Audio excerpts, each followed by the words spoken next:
Chapter 2. The Architecture of Order.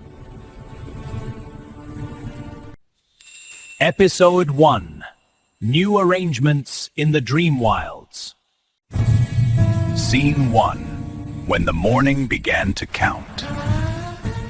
Morning no longer arrived the way it used to. Once, dawn in the Dreamwilds had been a negotiation between light and life. Birds deciding when to sing, leaves when to stir, sleepers when to wake. Now, the forest held its breath, waiting. The sound came first. Gong? It rolled across the heart, clearing like a command rather than a greeting. Deep, metallic, utterly foreign, the note did not echo. It asserted itself, complete and final. Gong? Creatures stirred, not because they were ready, but because the sound insisted they should be. At the center of the heart clearing stood the clock. It rose on a narrow metal pedestal, taller than a deer, its surface polished to a dull, reflective sheen that caught no warmth from the sun. Its face bore no ornament, no symbols of seasons or stars, only stark divisions, precise and equal. Arkhon had said he had found it, half buried in the ruins of an older world, and restored it with care. He spoke of it as one might speak of a rescued relic, but the Dreamwilds did not remember it. Hedgehogs woke at the first strike, blinking in confusion as their bodies obeyed before hunger had spoken. Squirrels gathered their nuts in neat bundles during the hours allotted for gathering, then stopped, abruptly, when the second signal rang, even if the trees were still generous. Movement began to cluster into patterns, pauses into slots. Time had learned to march. Beneath it all, the world's bass hum had changed. The old, breathing resonance, organic and tidal, had flattened into a low, steady pulse, synchronized with the clock's mechanism. The land no longer swayed, it ticked. The change spread outward in lines. Ropes had appeared where none had been before, strung carefully between stakes driven into living soil. Signs hung from them, carved with deliberate clarity. Zone I, secured area. Zone 2, permit required. The borders did not glow, they did not threaten, they simply stood there, undeniable. Paths narrowed, meadows learned edges. When the three stood before the great map Arkhon had unfurled, the world seemed suddenly smaller. He gestured with an open hand, calm and precise, as though explaining a kindness. Chaos thrives in the unmarked, he said, his voice steady, intimate, untouched by the forest's acoustics. When everything is named and bordered, harm has nowhere left to hide. His finger traced clean lines across the parchment. Heartlands, northern shadows, the western transitions.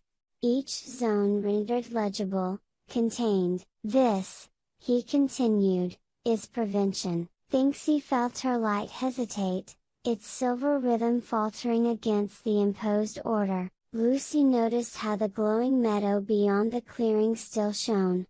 But no longer freely. Its lights pulse now, obediently, in time with the distant strikes of the clock. Even Teddy, who understood the comfort of systems, felt the faint unease of something vital being translated into measure. Gong? The sound carried again, steady and patient, and the Dreamwilds, once a place that woke itself, opened its eyes on schedule.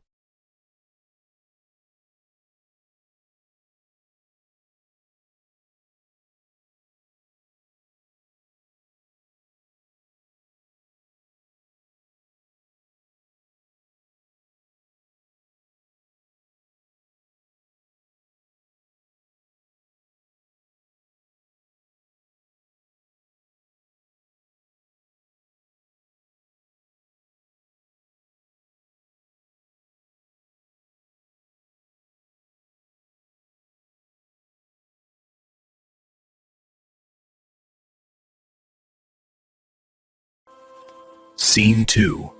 The gentle weight of watching. Arkhon had not brought soldiers. This fact was repeated often, and with care, until it settled into the Dreamwilds like a reassurance one stopped questioning. Instead, he had looked among them. The announcement came at the heart clearing, beneath the unblinking clock. Arkhon spoke of shared responsibility, of local knowledge, of how safety grew strongest when it was rooted in familiar hands. His words moved easily through the crowd, warm in tone, precise in meaning. When he placed the title of Border Warden upon Grumpy, there was a murmur of approval. Grumpy, solid, square-shouldered, older than most of the paths he guarded, accepted the role without hesitation. He stepped forward, planted his mallet into the ground, and struck once, firmly. "No more surprises," he said, his voice rough but steady. "I'll see to that." The sound of wood meeting earth carried farther than expected. It felt final. From that day on, Grumpy stood at the rope boundaries as though they had always been meant to be there. He measured crossings with his eyes, asked questions that had once been unnecessary, and nodded only when answers aligned with the new rules. He did not feel cruel, he felt useful. Elsewhere, patrols began to move. Puss in Boots was given a cloak. Dark, official, trimmed with a sigil he had never worn before. The title head of security sounded almost theatrical, and for a brief moment it stirred something old in him, but the weight of the fabric was different from a cape of adventure. It settled his shoulders downward, not back. He walked the Dreamwilds with a ledger now, no longer leaping rooftops or chasing rumors for the thrill of it. He paced measured routes, ears pricked for irregularities. He paused to write notes where none had ever been needed. Unusual wind pattern near the glowing meadow, movement after curfew. Possibly foxes. The act of recording gave shape to his vigilance. It made concern feel productive. The change was subtle, but it spread quickly. Before, if something felt wrong, you helped, you asked, you stayed. Now, you reported. A rustle in the undergrowth became an item to be logged. A worried glance was redirected toward procedure. Care was no longer an instinct. It was a task assigned elsewhere. The Dreamwilds did not feel oppressed, not yet. They felt managed. Grumpy stood straighter, proud of the order taking form beneath his watch. Puss in Boots walked his routes with purpose, convinced that attention itself was a form of love. Neither noticed the shape emerging around them, a structure built not of walls, but of trust redirected away from one another, and into the waiting hands of the system. And beneath it all, the clock continued its patient count, marking not only time, but compliance.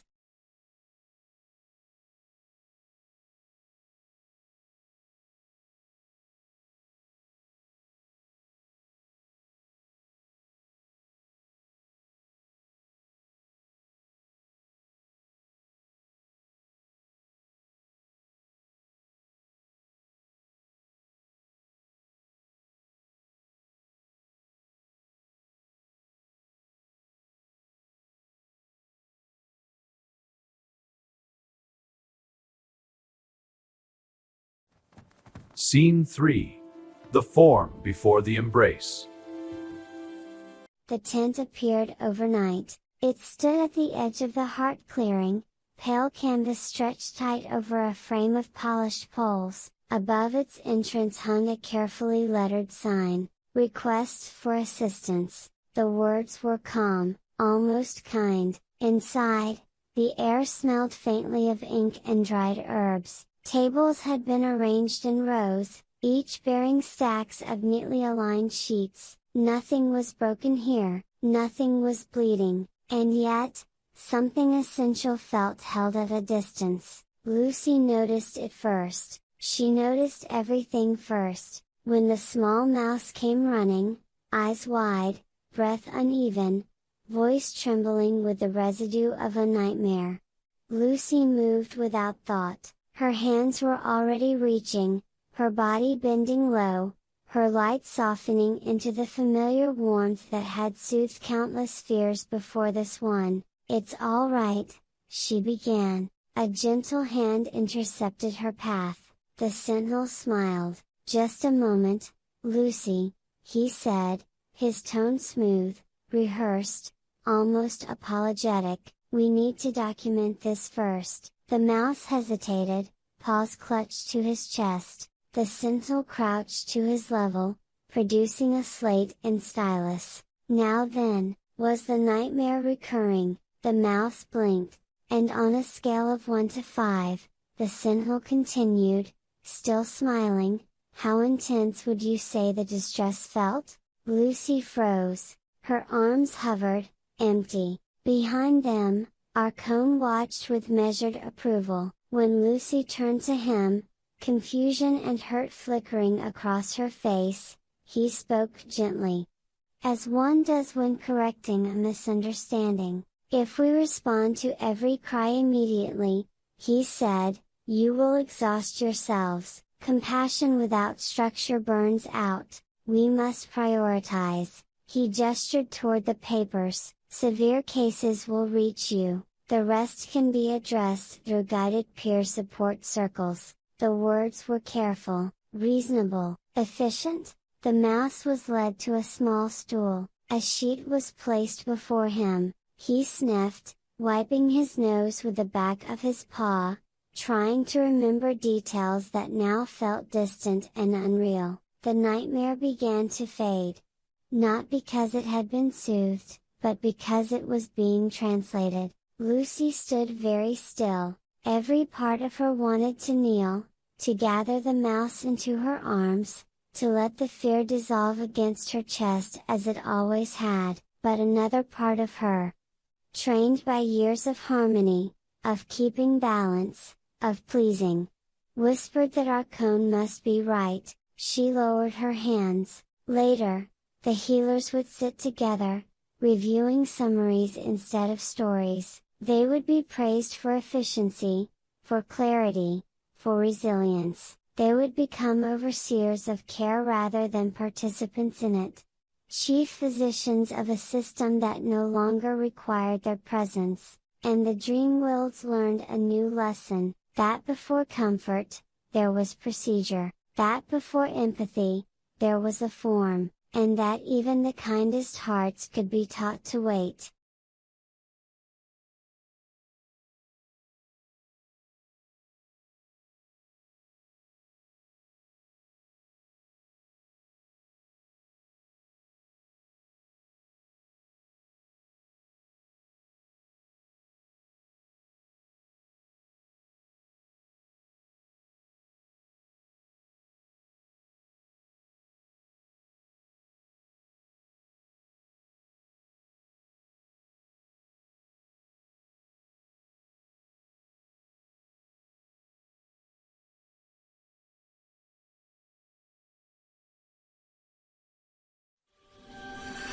Episode 2.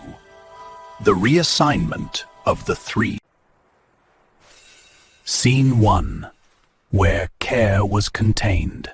The care center was quiet in name only. It occupied a sunless hollow near the heart clearing, close enough to be accessible, far enough to feel removed. Cushioned benches lined the walls, soft fabrics draped the entrances. Everything about the space suggested safety, stillness, and listening. Lucy was placed there permanently. Arkhon announced the decision with warmth, his voice carrying the tone of recognition rather than command. "Your heart," he told her, "is too valuable to be wasted on logistics. You hear what others miss. You hold what others cannot." The words settled gently. They sounded like praise. Lucy nodded, as she always did. From that day on, people came to her in a steady stream. They sat beside her, or across from her, or at her feet. They spoke of empty cupboards, of restless nights, of the quiet fear that had begun to linger between the clock strikes. Lucy listened, she always listened, she offered comfort where she could, soft words, steady presence, the warmth of being seen, but when a fox spoke of hunger, Lucy could not bring food. When a sparrow worried about lost shelter, Lucy could not help rebuild. Those matters belonged elsewhere now, to Teddy's department, to Thinksy's projections, to committees and schedules. Lucy's role was to receive, so she took it all in: grief, anxiety, anger that dared not raise its voice, each concern pressed into her like damp cloth, heavy with use. She absorbed without release,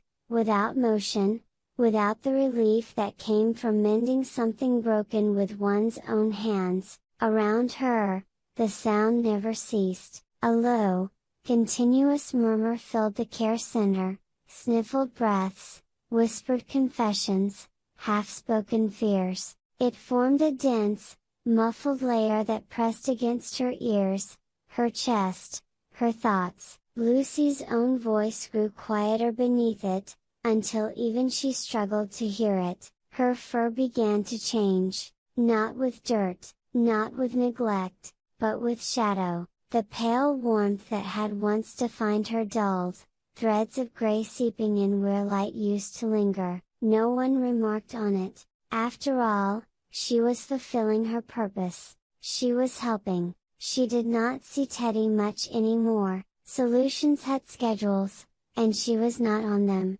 Thinksy passed by occasionally, bright with plans and forecasts, but never stayed long. Hope, it seemed, had deadlines. Lucy remained. She sat, she listened, she carried, and in doing so, she became what the system required of her: a vessel for suffering, praised for her sacrifice, and carefully prevented from ever turning compassion into change.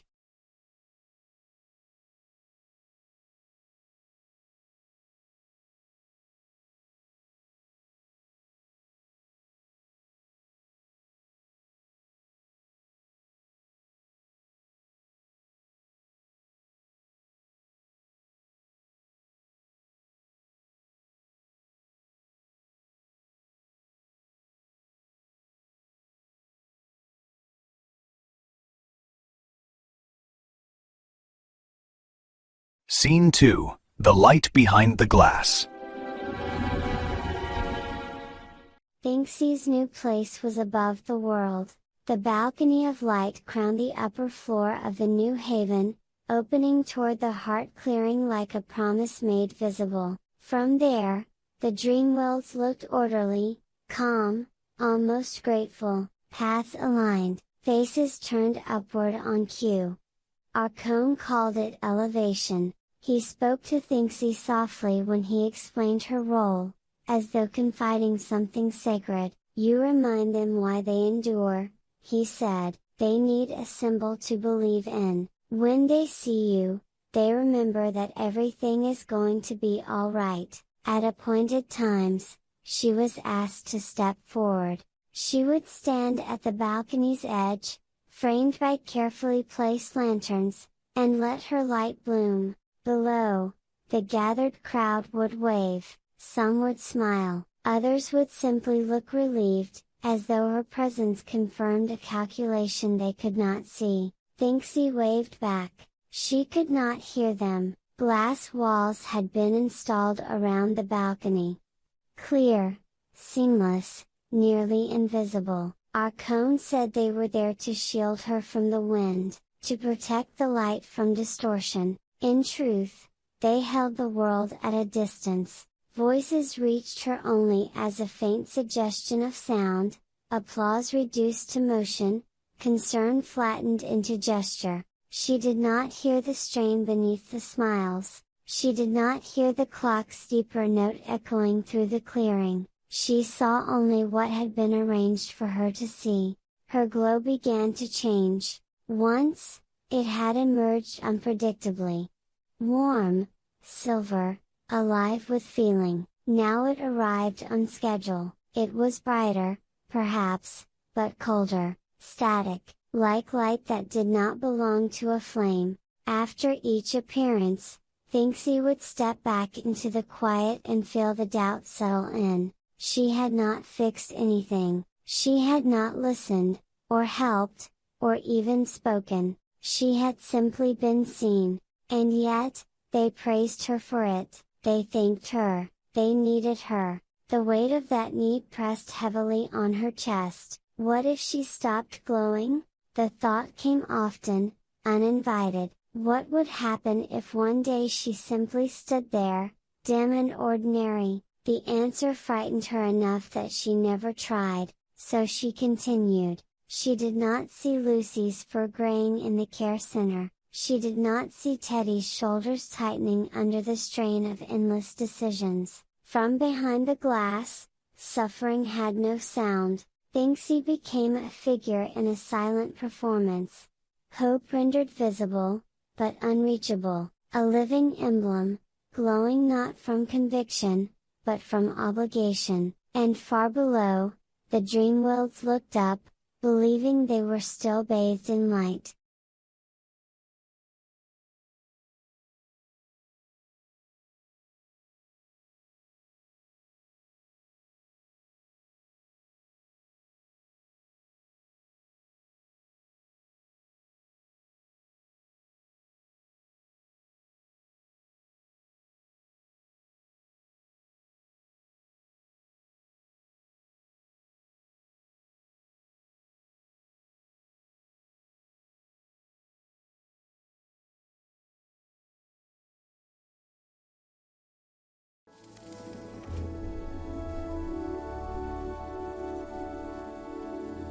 The planning room lay deep within the new haven, no windows opened from it, no wind reached it, the walls were smooth and pale, unmarred by decoration or memory. Light came from above in steady panels that did not flicker, did not warm, did not change. Teddy belonged there now. Arkhon had led him in personally, speaking with quiet admiration. "You see the whole," he said. "Where others feel overwhelmed, you find structure. This level of logic is rare, necessary." Before Teddy stretched tables layered with maps, charts, and figures. Lines moved across parchment, tokens shifted between sectors, reports arrived in orderly stacks, each bearing numbers that resolved cleanly when arranged correctly. He worked for hours without looking up. Unit A reassigned to Sector B, resource flow stabilized, inefficiency reduced. The language was precise, comfortingly so. At first, Teddy remembered the names behind the symbols. He hesitated when moving certain markers, but abstraction was efficient, and efficiency was rewarded. Soon, it became easier to think in units than in faces. Numbers did not cry. Numbers did not waver. Numbers did what they were told. The stillness of the room settled into him. His movements grew sharper, more angular. He no longer reached out instinctively. Touch was unnecessary here. Everything he needed lay flat and measurable before him. For the first time since the changes began, Teddy felt safe. He did not notice how alone that safety was. At the end of the day, the corridors briefly aligned. Lucy emerged from the care center, shoulders heavy with unspoken grief. Thinksy descended from the balcony of light, her glow dimmed by exhaustion. Teddy stepped out from the planning room, eyes still tracking invisible figures. They met by chance. For a moment, none of them spoke. Lucy inhaled, the words already trembling at the edge of her mouth. "I don't think I can keep. We reduced complaints by 15% compared to yesterday," Teddy interrupted, not unkindly. "The redistribution protocols are working." Lucy fell silent. Thinksy tried next, her voice uncertain. "When I was up there today, it felt strange, like I wasn't really At least you get to be in the light, Lucy said, a bitter edge cutting through her fatigue. I just sit there, taking it all in, like I'm drowning in everyone else's pain. The words landed heavily, but not together. Teddy frowned, already turning the exchange into variables. Thinksy looked between them, unsure which feeling she was meant to reflect. Lucy crossed her arms, retreating inward. They stood close. They did not meet, each carried a different weight, measured in incompatible units. There was no shared rhythm left to translate between them. From the shadowed end of the corridor, Arkhon observed. He said nothing, he did not need to. The work was complete. The three no longer stood as we, they had become I, and I, each precise, each isolated, each alone, and the dance, once shared, now played as three separate solos in three sealed rooms.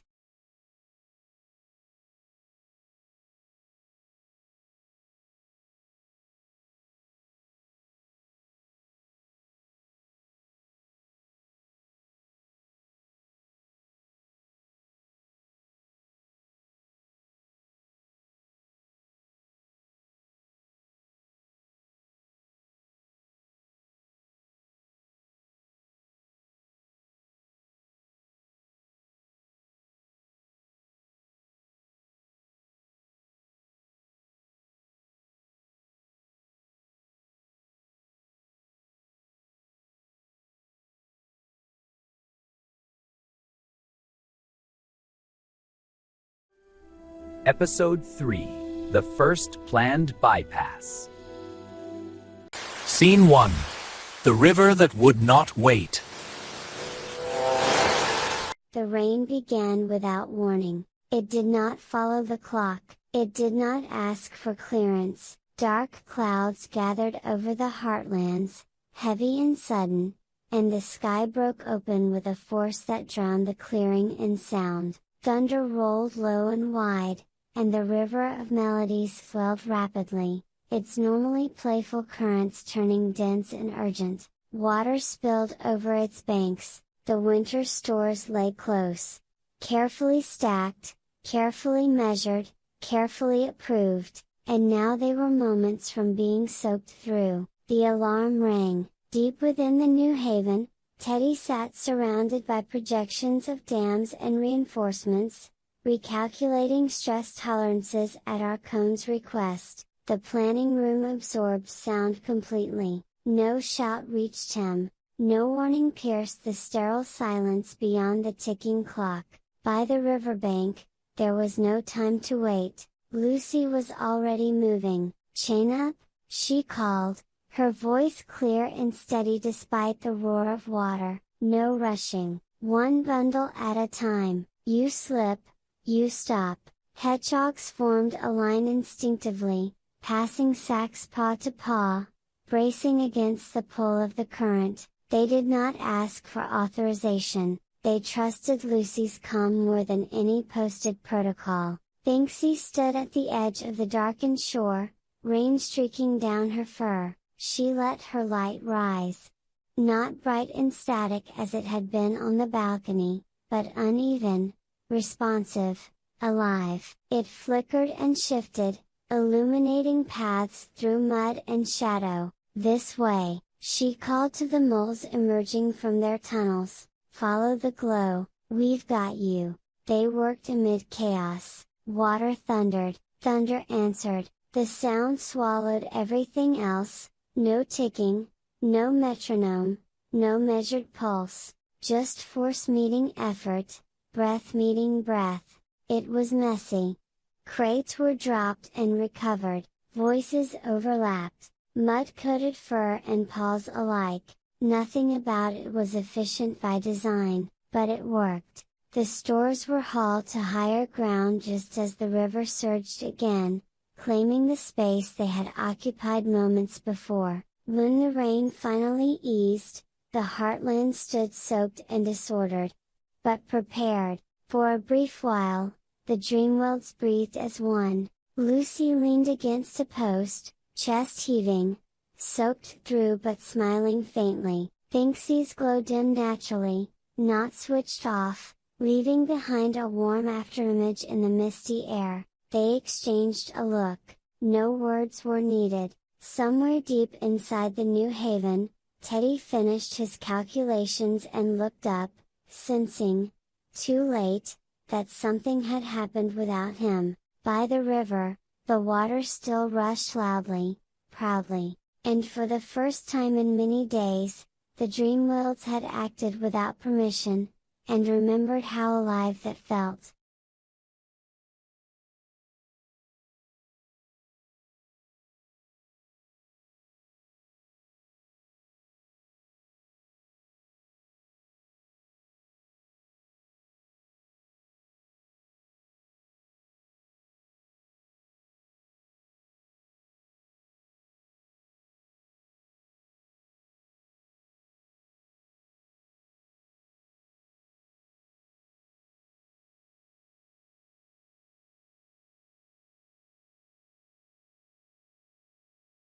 Scene 2. Efficiency, properly framed. The rain eased as suddenly as it had begun, mist rose from the soaked ground, and the river of melodies settled back into its channel, still loud but no longer threatening. Along the bank, creatures stood dripping, mud-streaked, breathless, and laughing. Relief moved through them like a shared exhale. Lucy wiped her face with a damp sleeve. Thinksy sat on a crate, her light dim but warm, flickering softly as it always had after real effort. Then Teddy arrived. He came running from the direction of the new haven, breath short, fur immaculate despite the storm. Under one arm he carried a roll of drawings, their edges perfectly aligned, untouched by water. "I've recalculated the overflow thresholds," he said quickly, scanning the scene. "If we redirect the secondary channel here," he stopped. The stores were already safe. The crisis had passed. Lucy turned toward him, smiling with tired relief. Thinksy lifted a paw in greeting. For a heartbeat, Teddy felt the pull to step forward, to join them in the mud, to laugh with them at how close it had been. A hand settled on his shoulder. Arkhon stepped into view, his robes dry, his expression composed. The touch was light, but it anchored Teddy in place. "Well done," Arkhon said, raising his voice just enough for those nearby to hear. "Truly admirable work, Lucy." "Thinksy," the group quieted, attention shifting toward him. "You handled the acute situation beautifully," Arkhon continued, which meant Teddy did not need to abandon his critical task, designing the long-term drainage system that will prevent such incidents entirely. He smiled, pleased with the symmetry of it. "This," he said, "is real efficiency. Leadership plans the future, field teams manage the present. We do not waste our architects' time shoveling mud." There was a murmur of agreement. Heads nodded. "Yes, of course. Teddy's work is too important. He sees what we can't." Teddy opened his mouth. He had wanted to say that he would have come anyway, that the calculations could have waited, that he had heard the river in his bones, even through the walls. But the moment passed. Arkhon's hand remained steady on his shoulder. Not restraining, exactly, but definitive. A boundary, politely enforced. Lucy and Thinksy stood ankle deep in mud, soaked and smiling faintly, the marks of shared effort still fresh on them. Teddy stood apart, clean and dry, diagrams held like a shield. They looked at one another. Something subtle shifted. The praise lifted Teddy higher, and set him farther away. As the crowd dispersed and the cleanup continued, Teddy remained where he was, newly affirmed in a role he had not chosen, elevated into usefulness that left no room for closeness. And Arkhon, watching the separation take hold, allowed himself a small, satisfied nod. The bypass had not been punished, it had been absorbed, and in doing so, it had been made harmless.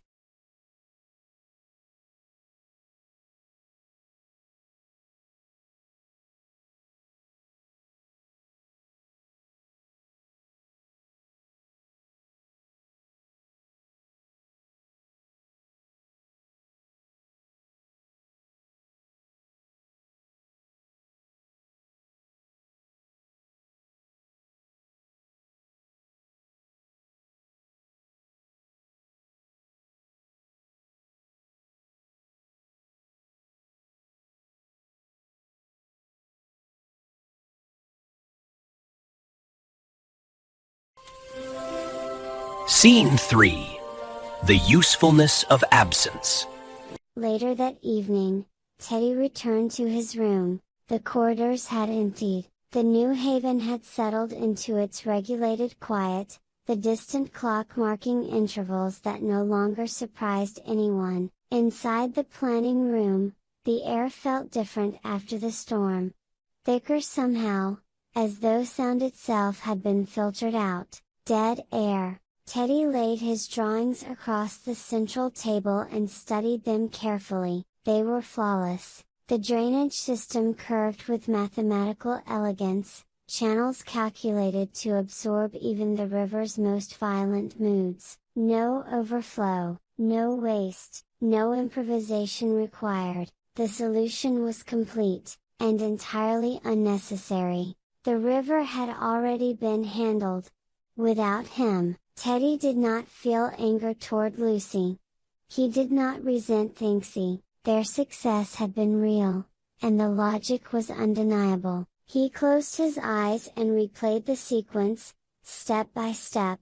I was too slow. My presence would have delayed action. Intervention from me would have introduced friction. The conclusions aligned cleanly. Arkhon had been right. If Teddy had arrived sooner, he would have asked for data, he would have recalculated, he would have tried to improve what did not need improving. In a crisis that required immediacy, his strength had been a liability. He opened his eyes, the disappointment lingered.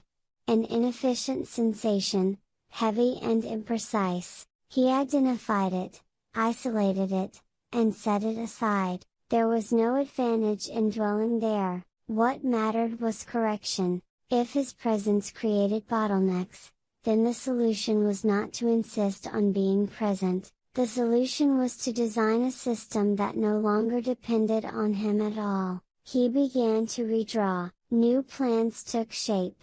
Networks that self-regulated, contingencies that activated without oversight, protocols that required no judgment once set in motion. The fewer variables, the better, especially emotional ones. As the hours passed, Teddy's movements grew steadier, more angular. His body settled into the familiar stillness he remembered from the darkest corner long ago. The warmth of connection receded, replaced by the clarity of structure. The stone in his chest stirred.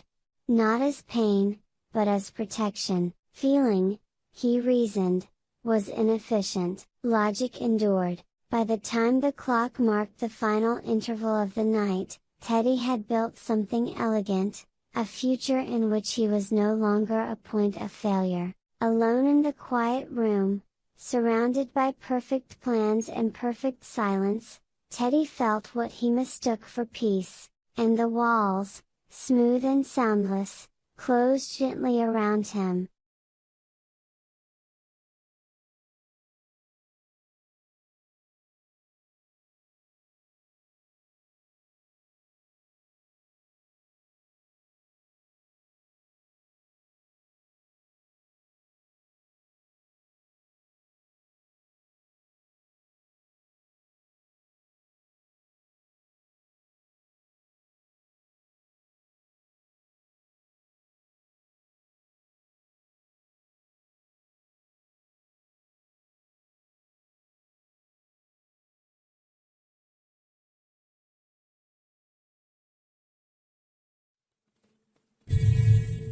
Episode 4.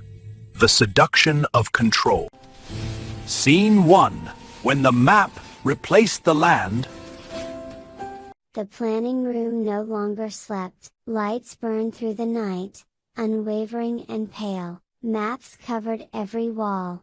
Layer upon layer of revisions, overlays pinned with precise intent. What had once been the Dreamwilds now appeared as geometry, sectors, vectors, margins of acceptable loss. Teddy had not closed his eyes in hours. He stood at the central table, shoulders squared, fur dulled by sleeplessness. His paw moved steadily across the parchment, ruler sliding with a dry, exact sound. If the river exceeds projected volume by 10%, he murmured, marking a narrow channel, Sector 4 floods. He drew a line. Solution: prevent water access to Sector 4 entirely. The conclusion satisfied him. Clean, decisive. Crisis followed crisis in his simulations. Fire, flood, migration, unrest. Each was reduced, translated, contained. He did not consider how it felt, only how it behaved. This was safety, he told himself. This was care, perfected. If everything could be anticipated, then nothing would ever spiral out of reach again. Lucy would not have to carry suffering alone. Thinksy would never need to glow on command in place of real hope. They would be protected, quietly, invisibly, by systems that worked without hesitation. Without him, the thought steadied him further. As the hours passed, the outside world faded completely. No wind pressed against the walls, no bird song filtered through. The planning room absorbed all sound, leaving only the dry rhythm of work, pencil against paper, ruler shifting, pages turned. Each movement Teddy made had changed. His joints moved with care, but without softness. When his paw touched the map, the sound it made was no longer the muted brush of fur, but a faint, grinding scrape.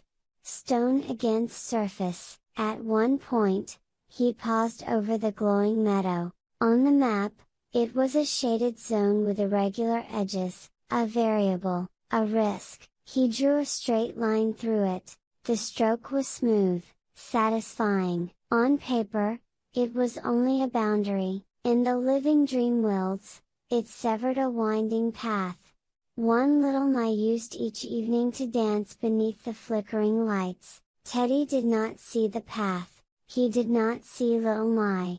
He saw mitigation. He stepped back and surveyed the walls, now dense with order. The forest no longer moved. It waited, obediently, within his designs. A deep calm settled over him, not the warmth of connection, but the stillness of control, the kind that asked nothing back. Unaware of how much had already been lost, Teddy returned to his table and continued to draw.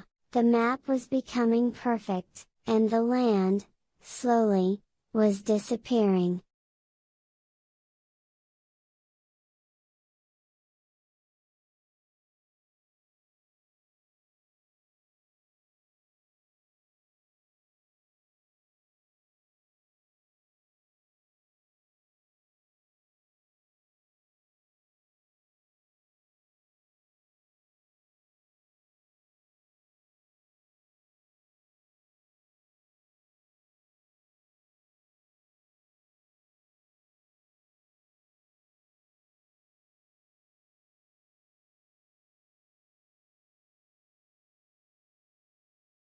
Scene 2. The Blessing of Solitude. Teddy did not hear Arkhon enter. There was no knock, no shift of air, no interruption in the steady rhythm of pencil and ruler. One moment Teddy was alone with his maps, the next, a presence stood beside him.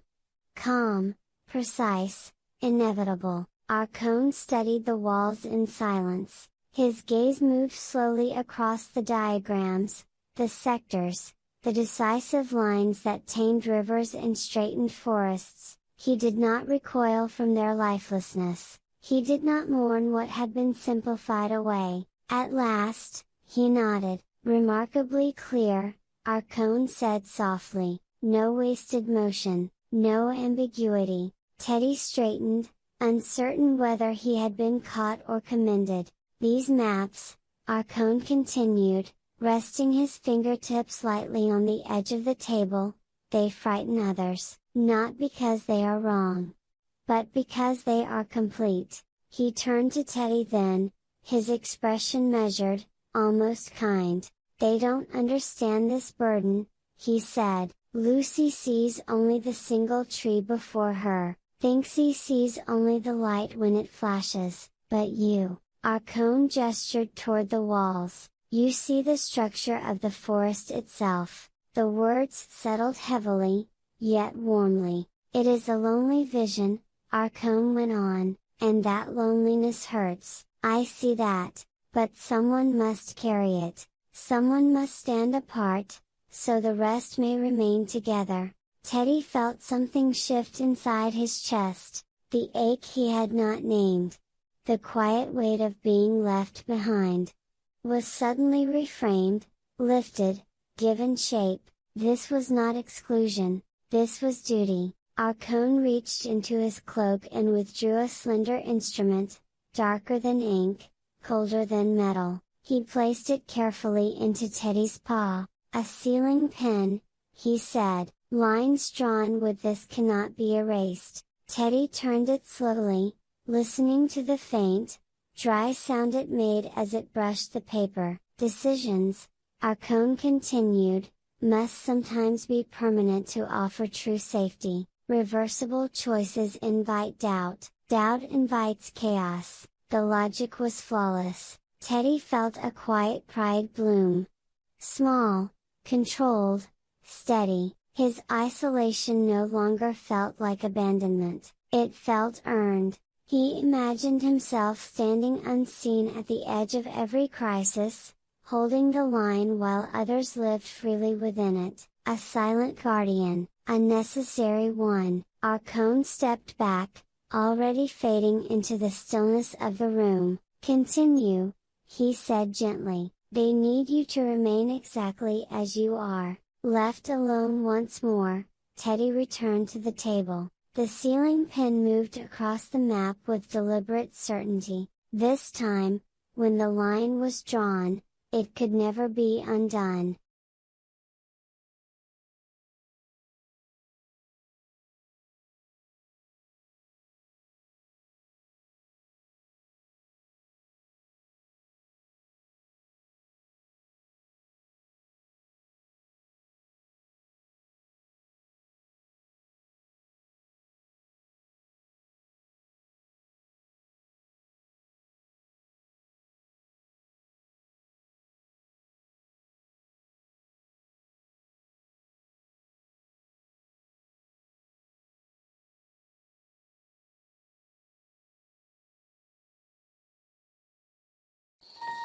Scene 3. The Cost of Prevention. By dawn, the first protocol was complete. Teddy had given it a careful name. Preventive Measure 1. And an even more careful justification. The words were clean, reasonable, impossible to argue with. The whispering path shall be closed after sunset. Reason. Unpredictable shifts in nocturnal wind currents may cause disorientation. No mention was made of stories, no mention was made of songs. Arkhon did not question the protocol, he never did. Before the sun had fully dipped below the glowing meadow, the order was already in motion. Grumpy arrived at the gate with heavy steps and heavier tools. He did not ask why, he did not look down the path. He drove the post into the earth, hung the sign, and pulled the gate shut. Thud! The sound was deep and final. It echoed longer than it should have, rolling through the trees as if the forest itself were drawing a slow, reluctant breath. That night, no one wandered too far. no one lost their way, no one was harmed, but no one walked the whispering path either. The wind still moved through the branches, but with no ears to greet it, its stories dissolved unheard, the old murmurs, those half-forgotten truths carried only after dusk, had nowhere to land. The path lay empty, stripped of footsteps, stripped of meaning. High above, in his sealed room, Teddy watched, through the window. Through the ordered frame of his world. He saw the path resting in perfect stillness, no figures, no flickering lanterns, no risk. He felt the tension in his chest ease. No risks, he murmured. It works. The silence pleased him, it confirmed the model. The system was behaving exactly as predicted. Teddy turned back to his maps, already considering the next variable to remove. He did not hear what was missing, and so, without intending it, without even noticing, he erased a small but living part of the Dreamwild, not with cruelty, but with care.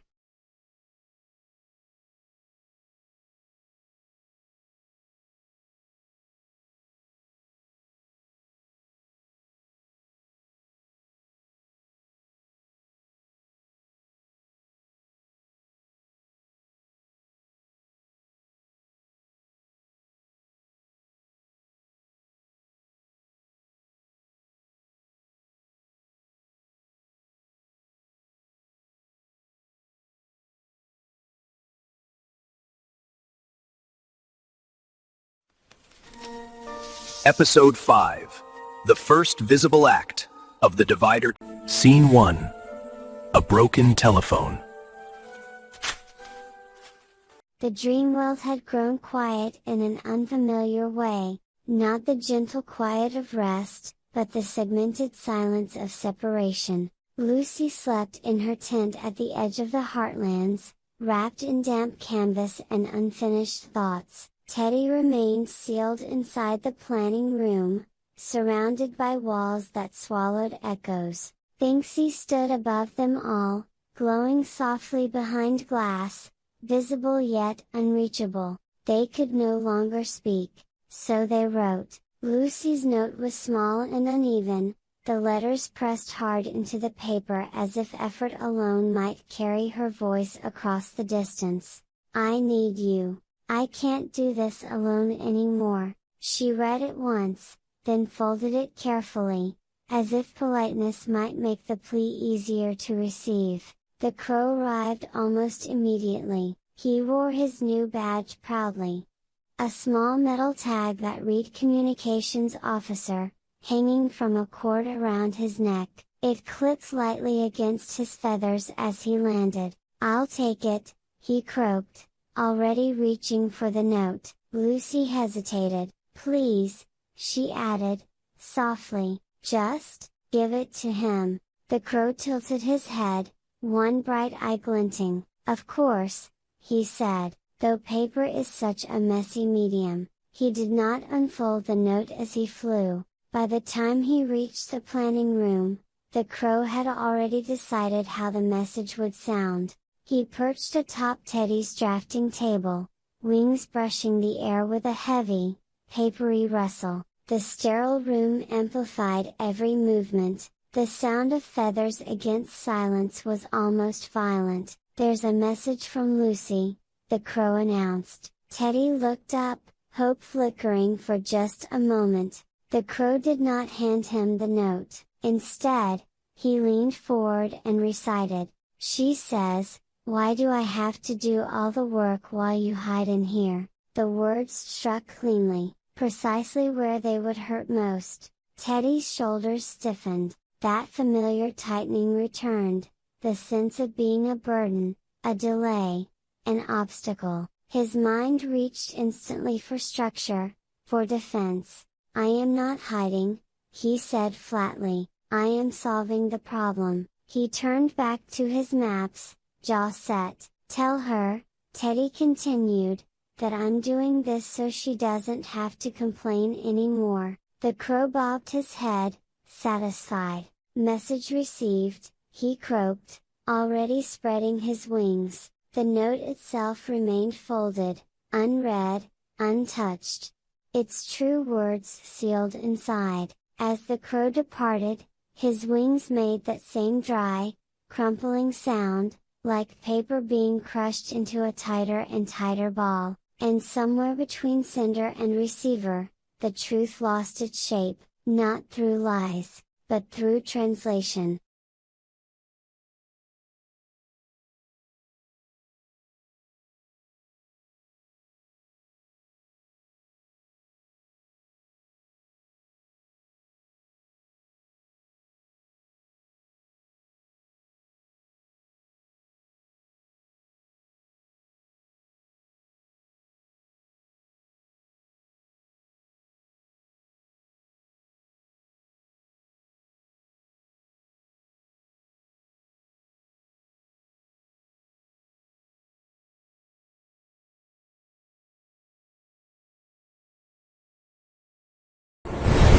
Scene 2.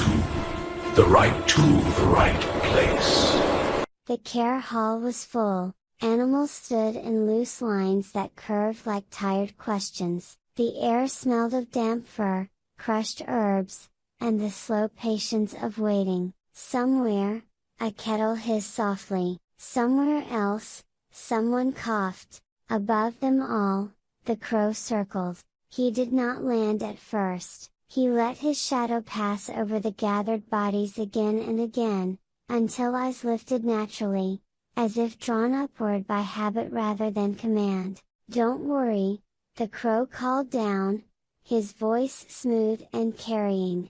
"Everything is being handled." A hedgehog shifted on aching feet. "Lucy's been running all day," it muttered. "Where's Teddy?" The crow tilted his wings and descended to a beam. "Teddy?" he repeated thoughtfully. "Ah, Teddy is solid?" He paused, letting the words settle. "Stone, really?" A ripple of uncertain murmurs passed through the hall. "Would you want a stone to comfort you?" the crow asked gently. The hedgehogs looked at one another. One shook its head. "No," it said, "stone is hard." "Exactly," said the crow, pleased. "Very useful, very strong.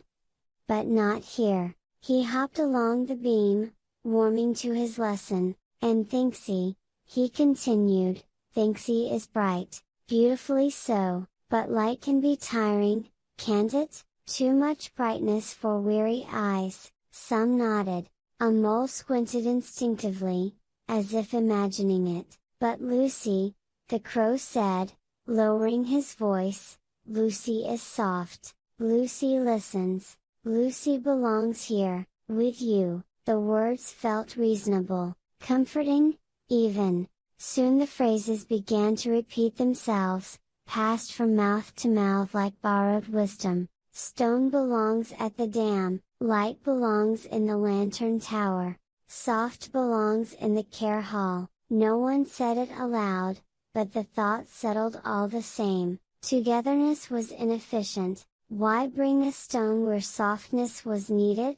Why invite light into tired eyes? Why complicate what could be neatly arranged? Order, after all, felt kind. Somewhere deep below the care hall, Teddy bent over his maps. High above, Thinksy glowed alone behind glass. And here, among bandages and bowls, Lucy moved from patient to patient, unaware that the world had quietly decided where she belonged. If Teddy were to walk in now, muddy and uncertain, someone might have stopped him at the door, not angrily, just politely. "You should go back," they might have said. "You're in the wrong section."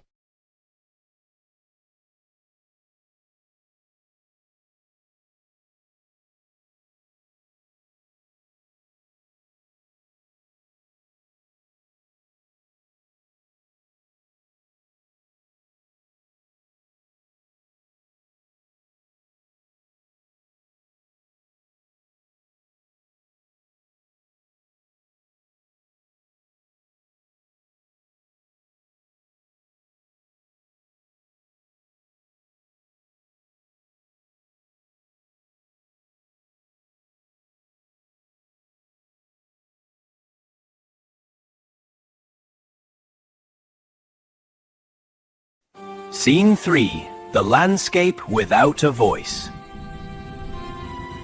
At the center of the Heart Square there had once been a place that did not need a name. It was simple, a low ring of stones, darkened by old fire, 3 smooth rocks set close together, worn into shape by shared weight and shared silence. When the nights had been kind, the 3 had slept there, shoulder to shoulder, listening to the breathing of the Dreamwilds settle around them. No sign marked it, no rule governed it. It existed because they had existed together.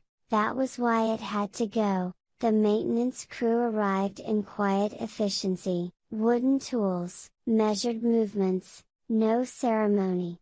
The crow watched from a nearby post, head tilted, eyes sharp. "This is in the way," one of the workers said, lifting the first stone. "We need the space for notice board number 4. The stone came free with a dull scrape. High above, on the balcony of light, Thinksy saw it happen. At first, she did not understand what he was seeing. The square looked smaller from above, flatter, like a map instead of a place. Then recognition struck her all at once. "No," she whispered. She pressed his palms against the glass. "Please! Don't!" she cried. "That's our home." The word left his mouth. The sound did not. The glass walls swallowed it whole, turning a scream into nothing more than a shape. An open mouth, a trembling glow. Below, no one looked up. To them, the balcony held only light, not a voice. Another stone was lifted, then another. The crow fluttered up and landed on the outer frame of the glass enclosure. Click, click, his beak tapped lightly, almost kindly. "Hush now," he said, "don't disturb the harmony." Thinksy stared at him, eyes bright with panic. "They're building something more useful," the crow continued. "Information lasts longer than feelings." Below, the old fire ring was gone. In its place, a clean post was driven into the ground. A broad board was fixed to it, smooth and empty, waiting for schedules, numbers, instructions, a place to be told what to do. Thinksy slid down until her forehead rested against the cold glass. Her glow dimmed, not from choice, but from exhaustion. She could see everything, and she could reach nothing. The Heart Square looked orderly now, efficient, correct, and for the first time, the Dreamworld had a center where no one could remember how it once felt to belong.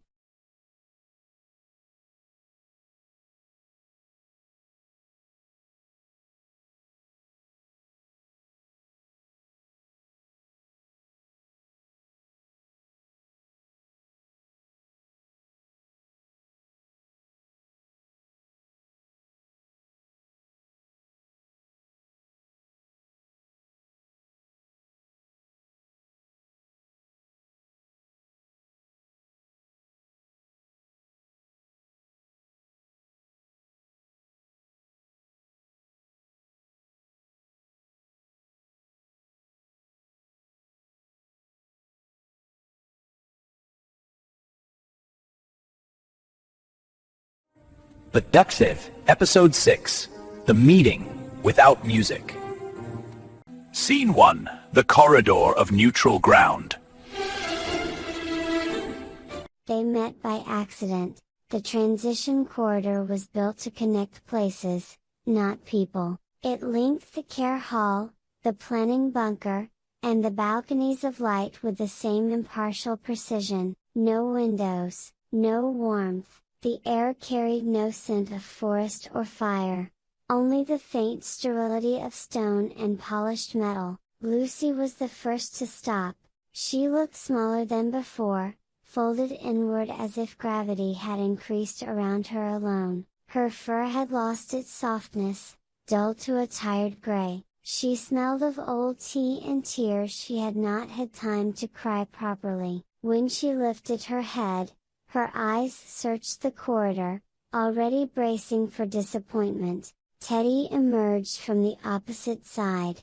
He stood straight, almost rigid, as if posture itself were a rule he refused to break. Dark ink stained the edges of his claws, paper and metal clung to him like a second skin. His gaze took in the space, the distances, the angles.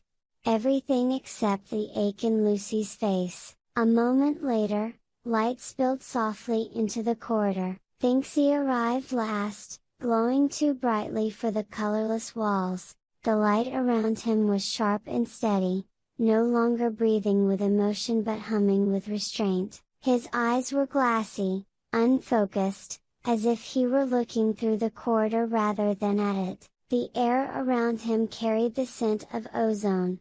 Clean, electric, faintly burning. They stopped. 3 points, a perfect triangle. No one stepped closer. The corridor answered them with sound. Every shuffle of a paw, every inhale, every restrained sigh bounced back from the walls, multiplied and distorted. The echoes overlapped, turning even silence into noise. Lucy tried to speak. She began. Her words struck the stone and came back to her fractured, louder and thinner than she intended. She flinched, as if interrupted by her own voice. Teddy opened his mouth, then closed it again. The echo of Lucy's half-sentence lingered, making it impossible to find a clean beginning. He adjusted his stance instead, claws clicking softly against the floor. Too loud, too sharp. Thinksy smiled, out of habit. The expression hovered on his face, bright and unconvincing. He lifted a hand, a small wave meant to bridge the space, but the light around his fingers reflected harshly off the walls and scattered. It did not reach them. They could see each other clearly. They could not hear each other properly. Between them lay an invisible buffer. Once temporary, now structural, a safety distance that had hardened into rule and reflex. Each of them waited for the others to cross it. No one did. After a moment that stretched and thinned under the corridor's echo, they nodded. 3 separate acknowledgements, polite and incomplete, and continued on their separate paths. The corridor returned to silence. It remained exactly what it had been designed to be, a place of passage, not of meeting.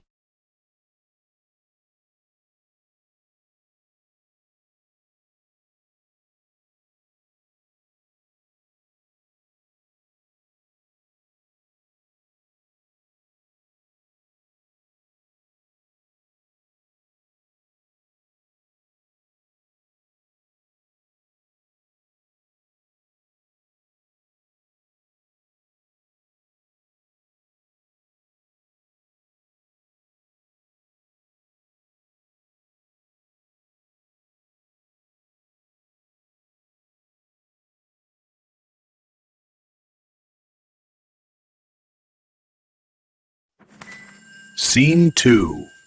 When words no longer mean the same. For a moment, none of them spoke. The corridor waited. Lucy broke first. This burden, she said slowly, choosing her words as if they might cut her if handled carelessly. It's crushing. I listen, and there is nothing I am allowed to fix. I don't know how long I can keep carrying this. Her voice trembled, but the echo stripped the warmth from it. Teddy heard accusation. She thinks I am failing, his mind concluded with mechanical certainty. She believes I should have solved this already, faster, better. His shoulders tightened. Thinksy heard danger. This is how morale collapses, she thought. This is how hope dims. Lucy's honesty sounded, to her, like a crack spreading through glass. Teddy answered, not to Lucy's pain, but to the version of her words that had reached him.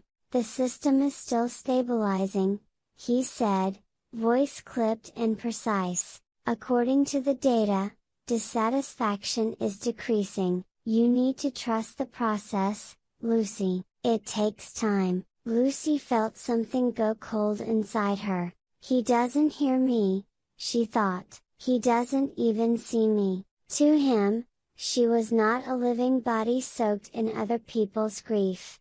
She was a variable refusing to stay within acceptable margins. Thinksy stepped forward quickly, light flaring just a little brighter. Hey, it's okay, he said, smiling wide enough to hurt. Everything is fine. Look around. Arkhon has organized things so beautifully. We just have to keep going, keep shining. The people need it. Lucy looked at him, mud still clinging to her paws. She floats above all of this, she thought bitterly. She gets applause while I collect despair. Teddy heard something else entirely. Naivety, he classified it. A failure to understand the cost of safety. Light was easy, numbers were not. They spoke again, all at once, words overlapping, echoes colliding. Each sentence returned to them altered, sharpened, emptied of intent. No one asked the simplest question. No one said, "Are you okay?" They spoke as caretaker, architect, beacon. They spoke from roles that had grown thicker than skin. At last, silence forced itself between them again. 3 figures stood in the corridor, convinced they had been misunderstood, and unaware that they had never truly listened. The corridor held their echoes for a long time after they fell quiet, until even the sound gave up trying to make sense of them.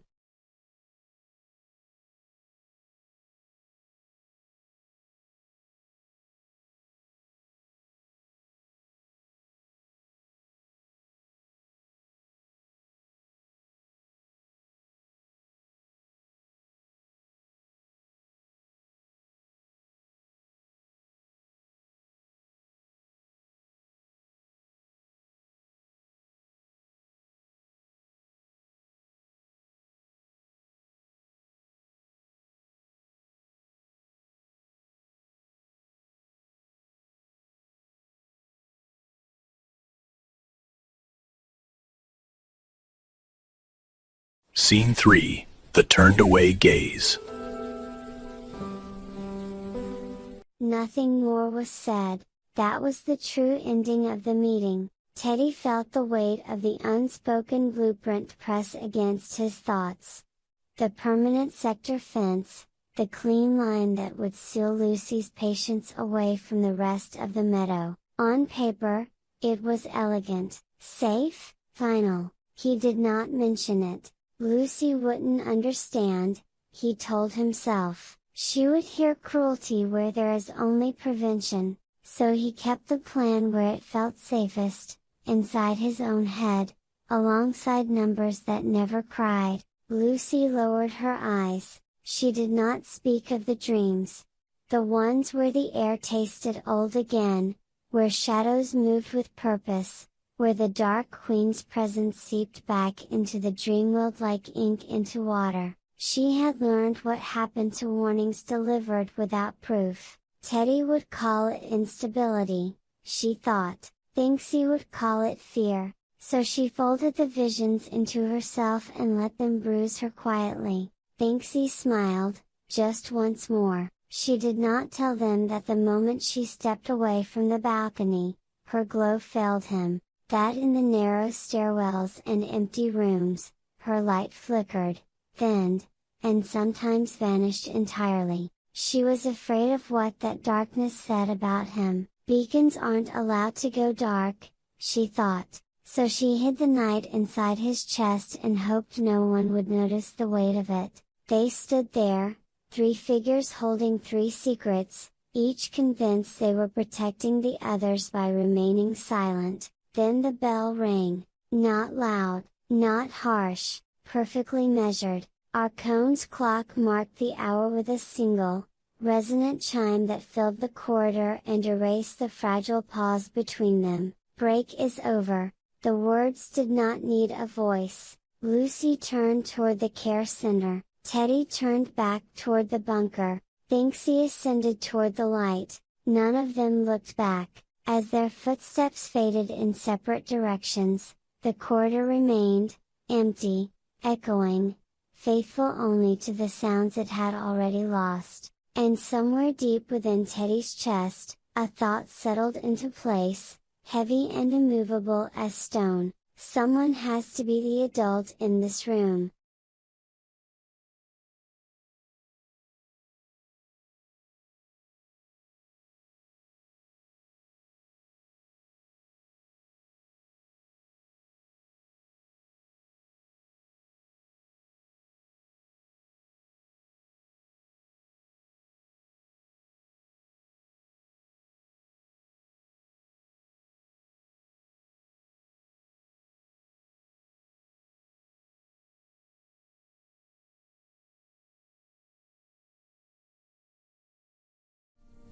Episode 7, The Crest of the Act. Scene 1, The Midnight Council. The summons came at midnight, not with bells, but with doors quietly opening and names spoken in low, urgent tones. By the time the moon reached its highest point, Hart Square was no longer empty. Grumpy stood near the old well. The cat sat coiled upon a warm stone. A handful of chosen elders gathered in a tight arc, their faces pale in the starlight. The trio was not there. They must rest, Arkhon had said gently. They have given so much already. No one argued. The square felt different at night. Stripped of laughter, stripped of color, even the air seemed to listen. Arkhon stepped forward. There has been movement, he began, his voice calm, precise, unclear at first, a disturbance along the outer boundary, shadows where there should be none. The raven shifted on his perch and let out a single, rough sound. Neither a cry nor a word, enough to seed unease. In truth, it had been nothing more than a change in the wind, the kind that bent tall grass and made branches cross where they had not before, but framed this way, under moonlight, among chosen witnesses. It became something else, a threat. Arkhon knelt and unrolled a large sheet of parchment upon the stones. Lines emerged in the pale light, clean, angular, familiar. This, he said, is a projection prepared by architect Teddy. A murmur rippled through the circle. The worst-case scenario, Arkhon continued, his fingers resting reverently on the map. Total exposure, maximum risk. Teddy created it not as a wish, but as a warning. He was too modest to suggest such a severe measure himself, knowing how heavy the cost would be.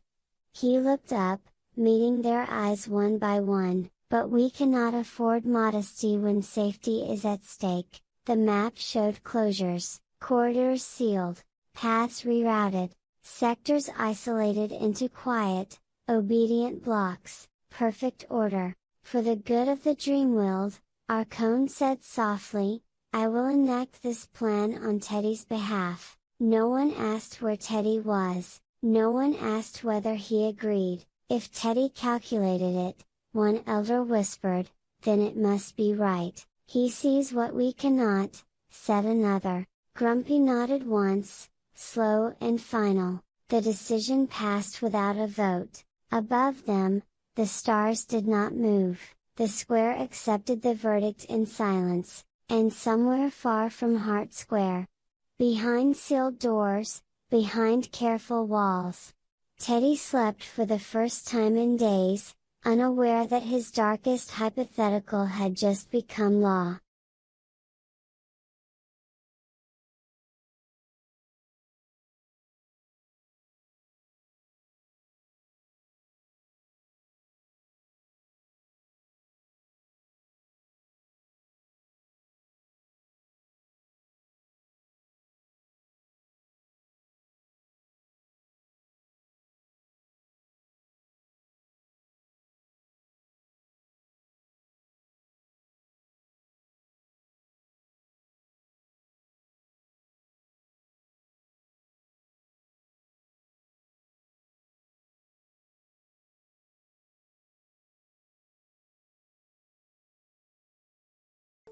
Scene 2.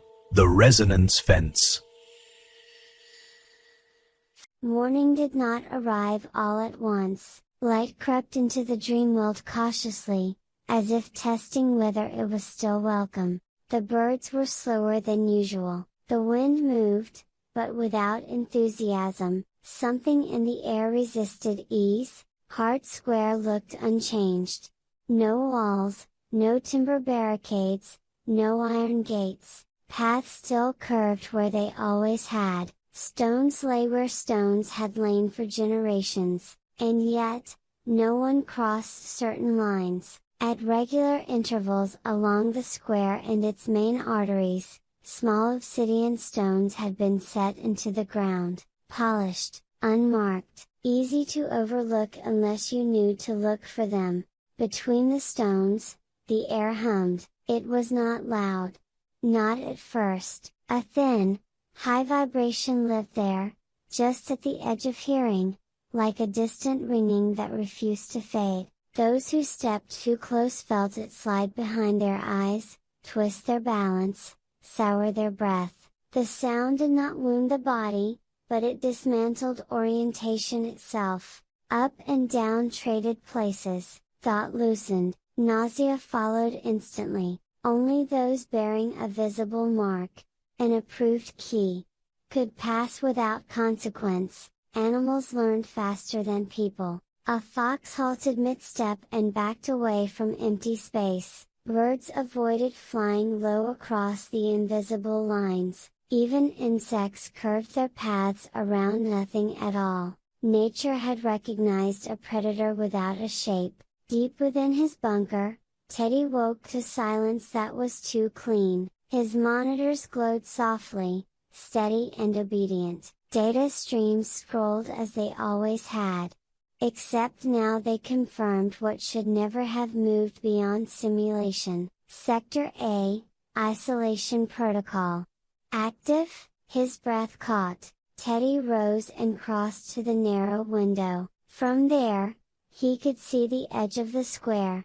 He could see people stopping, recoiling, adjusting their routes as if guided by instinct rather than command. He knew those lines. He had drawn them. The door behind him stood unlocked. One step outside, and he could shout. One word, stop, would fracture the illusion, but that word would also confess something else, that his model had escaped him, or worse, that it had been wrong. Admitting error meant admitting uncertainty. Admitting uncertainty meant inviting chaos. Teddy's hand hovered near the doorframe. If he intervened now, he would become emotional, unreliable, just as he had accused the others of being. He withdrew his hand. Returning to the center of the room, he folded his arms tightly, as if bracing against an internal tremor. It's logical, he said aloud, testing the sentence until it held. Temporary discomfort, increased safety, reduced variables. The monitors did not argue. Outside, the high, thin resonance continued. An ever-present ringing that made rest impossible and conversation shorter than before. Around the invisible fence, the dream world grew quieter, not because it was calm, but because it was learning where not to speak.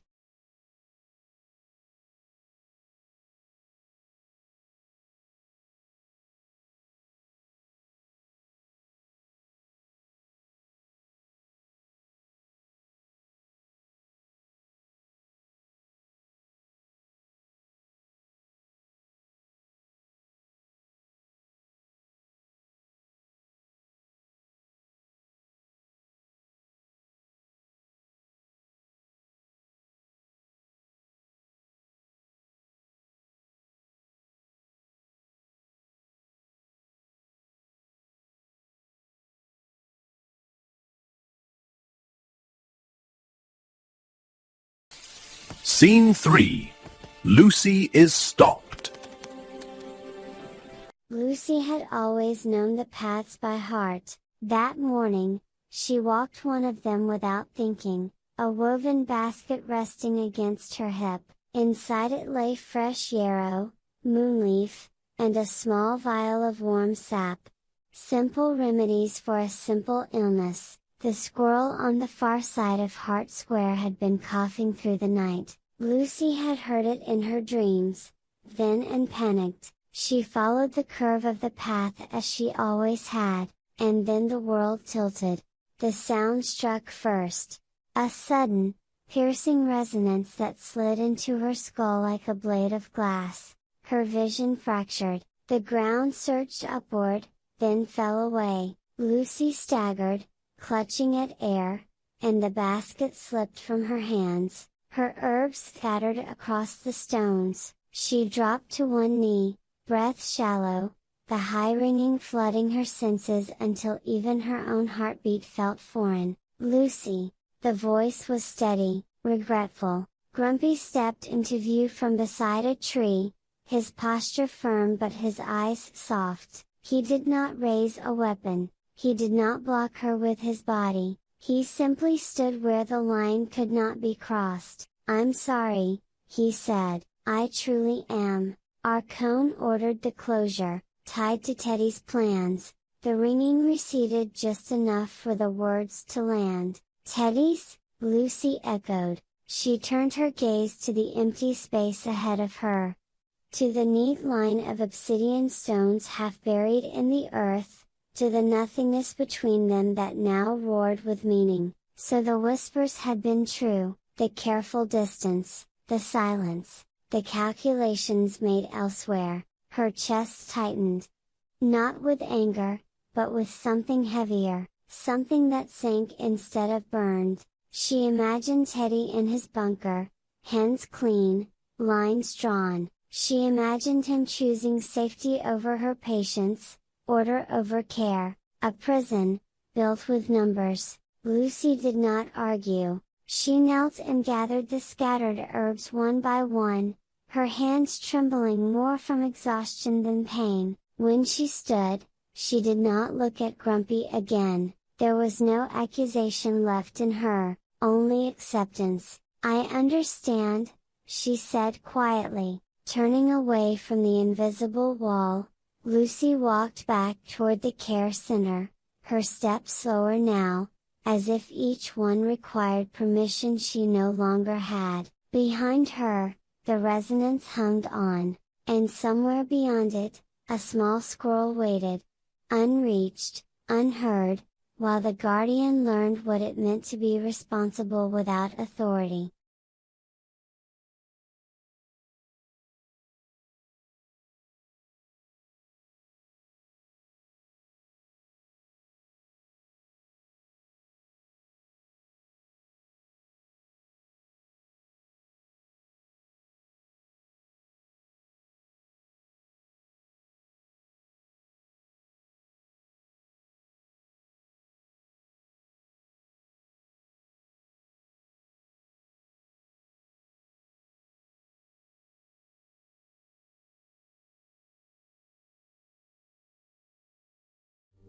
Episode 8, A Quiet Dominion. Scene 1, The Night of Stillness. When Arkhon's clock struck midnight, it did not chime gently, it spoke with authority. 12 measured blows rolled across the heartlands, each one precise, each one final. With the last echo, the Night of Stillness protocol came into force. The change was immediate. Where once small fires had flickered unevenly, here a hearth, there a lantern hung crookedly from a branch. Light now obeyed a single will. The great floodlights raised by Arkhon's design powered down in perfect unison, as if the land itself had exhaled on command. What remained was safety lighting, cold, bluish, unquestionably sufficient. It traced the approved routes with clinical care, leaving everything else to dissolve into regulated shadow. The forest did not fall asleep, it was muted. A low, omnipresent hum spread outward from the resonance barrier, a dense vibration that settled into the air and stayed there. Hum, Not loud, not violent. Just constant. It swallowed the cheering of crickets, pressed flat the whisper of wind in the leaves, erased the small, unplanned sounds that once reminded the heartlands they were alive. It was noise engineered to feel like silence. No one walked, not because the dark was frightening. Once, long ago, they had feared it for what might lurk within, but that fear belonged to another age, when chaos had a face and a name. Now, movement itself was the danger, a door left unopened, a path not taken, a step out of rhythm. Motion is risk, the rules said. Stillness is safety. Behind shuttered windows and reinforced doors, the inhabitants of the heartlands remained awake, listening to the hum that made thinking difficult and rest uncertain. Each lay exactly where they were permitted to be, comforted by the knowledge that nothing unexpected could reach them. Above it all, the clock stood watch, its hands aligned, its face serene. In the beginning, the kingdom had feared the Dark Queen, now it feared disobedience, and under that fear, beneath the quiet and the light and the hum, the heartlands held their breath, not waiting for danger to arrive, but for permission to move again.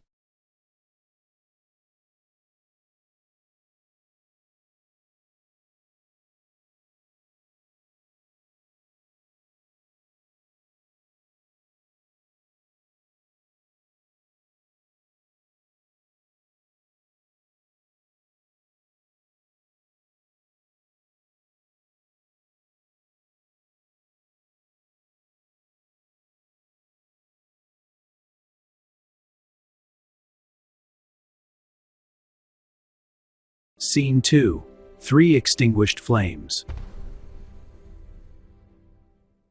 The night held the heartlands in perfect compliance, and within that stillness, the three endured their solitude. Each alone, each convinced it was necessary. Teddy. The bunker. Teddy sat at his drafting table, the paper before him was flawless, untouched, a white field waiting for certainty. In his hand rested the locking pen, the one reserved for final lines, the kind that could not be erased. He turned it slowly between his fingers, feeling its weight, its promise of closure, but he did not draw. Every possible line branched into consequences, every solution contained an error he could not fully calculate. To act now would mean accepting imperfection. And imperfection, once admitted, could spread. His jaw tightened. Carefully, almost reverently, Teddy reached for the lamp and switched it off. Darkness filled the bunker, clean and absolute. In it, there were no choices to make, no mistakes to risk, only logic, circling back on itself, endlessly safe. He remained seated, unseen, the pen still in his hand. Thinksy. The glass balcony. High above the quiet routes, Thinksy leaned against the cold glass. Below her, the safety lights traced their approved paths. Precise, unwavering, lifeless, they illuminated space without warmth, clarity without joy. She tried to shine. She gathered what remained of her brightness, reached inward for the familiar lift, the effortless glow that once had spilled from her without thought. A spark answered. Thin, fragile, and then vanished, as if embarrassed to exist at all. Thinksy exhaled sharply. The light did not return. Without the balcony, without the open sky and the watching eyes, there was nothing to reflect hers back to herself. Her radiance had always lived in connection. And connection had been optimized away. Slowly, she drew the curtains, the glass dimmed, the world outside disappeared, and in the soft, regulated shadow, Thinksy became still, convincing herself that dimness was rest. Lucy. The care tent. Lucy lay on her mat, eyes open. The tent was quiet, save for the distant hum that pressed against the canvas walls. Somewhere beyond it, there was a sound.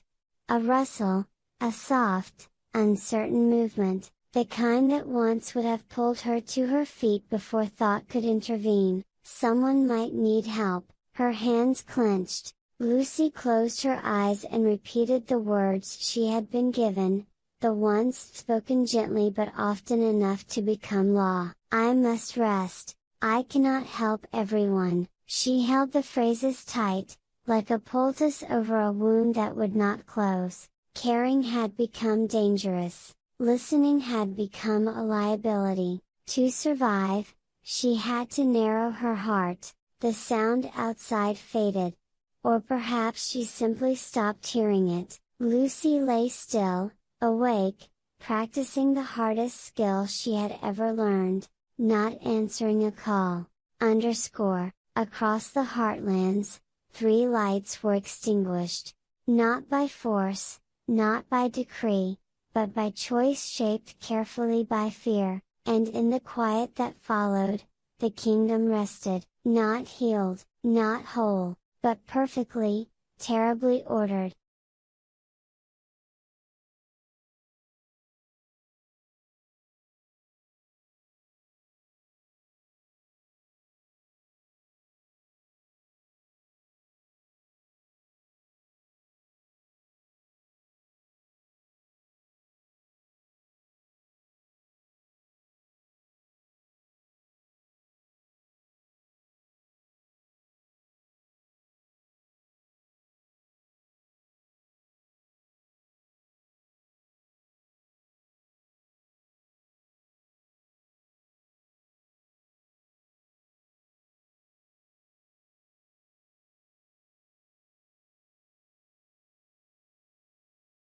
Scene 3.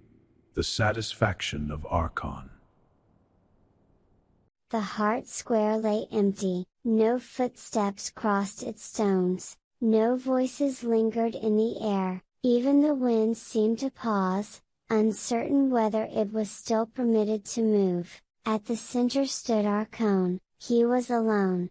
Almost, the raven perched beside him, black against the pale geometry of the square, its eyes reflecting the cold safety lights without blinking. Arkhon inhaled slowly. The air was clean, filtered, devoid of scent and memory. "Do you feel it?" he asked, not turning his head. No friction, no contradictions, no pain. The raven shifted its weight and let out a low, satisfied croak. "Order." Arkhon smiled. He spread his arms slightly, as if embracing the stillness itself. "This," he said softly, "is perfection." The clock tower behind him continued its work. Tick, tack, nothing resists. Tick, nothing surprises. Tack, nothing grows wild. He closed his eyes. "We have stopped time." The raven's feathers rustled,